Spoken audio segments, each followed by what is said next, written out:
Forget nuts! Open Road Films is going to try and steal some box office cash.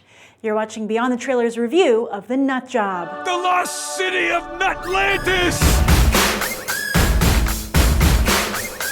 Okay, we get a crew, we break in, but we do it my way. This January, we're gonna get in and feed the park for winter. Are you nuts? The humans have the whole place rigged.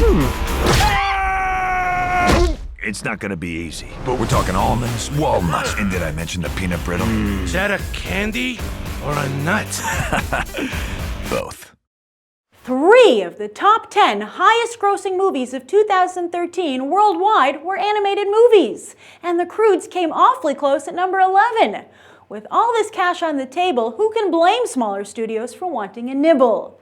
The Weinstein Company and Relativity Media both had animated films come out in 2013, yet neither could top $60 million, which means neither could turn a profit. Sadly, small animated films cost a heck of a lot more than small live-action films. But now, as we kick off 2014, The Nut Job is sneaking in early from Open Road Films. Open Road has a good track record when it comes to box office stealth, stealing the #1 spot from the big studio several times already with End of Watch and The Grey. Speaking of Liam Neeson, he lends his voice here for The Nut Job, along with Brendan Fraser, Katherine Heigl, and Maya Rudolph.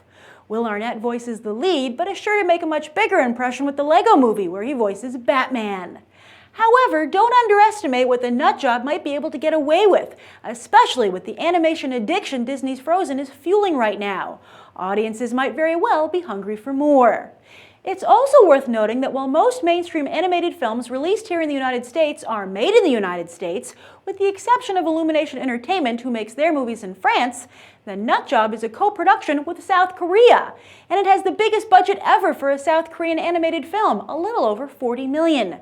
So naturally, how could South Korean pop star Psy not grace the end credits with his presence? There's also rumors of an animated cameo.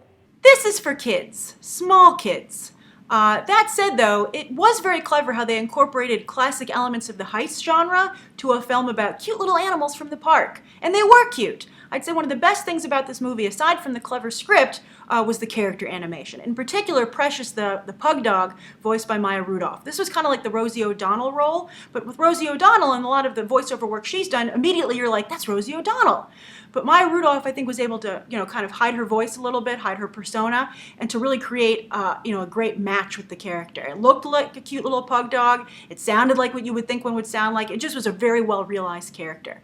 And I think second place would go to Liam Neeson's raccoon. Also very well-realized. Great matching of the voice with the character, and the character looked great. Really, really compelling. So you might be thinking, well, if it's a clever script and it has good character animation and some good voice work, why wasn't it great? Why is it for just small kids? And my answer to that would be a real lack of imagination in the overall directing and the background animation. Basically, this is like animated like a television show. And it's a shame because, I think when you want to make a movie, and this is the same for live action, I feel you really need to make those bold, pushing the edge of the envelope choices that warrant the big screen. For instance, this is a heist movie, so why not go in the noir direction? They had some human characters in the film. There was kind of 2 heists going on at the same time, which I thought was very clever. But then you have these human noir characters in soap opera lighting. So it just didn't work. It was a noir film, but for kids, and really for small children. Because I think that even older kids would enjoy the noir lighting and those kind of, don't just take the story points from the heist film, take the visual cues as well. I wish that this film had done that.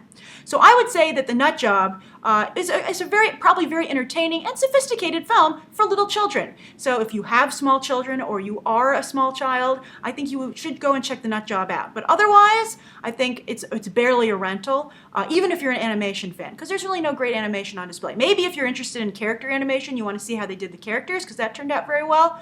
Or if you're interested in voiceover work, you can see some good work being done here. But story-wise, from an entertainment perspective, this is just like, again, it's like I've said this in times with live-action films. It's like you watch a movie, and if you say to yourself, if I'd seen this on television, I would have been really impressed. But I didn't watch it on television. I watched it on a big screen, and I was not impressed. Oh, by the way, Psy does show up at the end credits animated, but he's not in the actual movie. His music is, though. So if you've seen The Nut Job, write your thoughts down below. Thank you for tuning into my review, and you can watch some more episodes right now.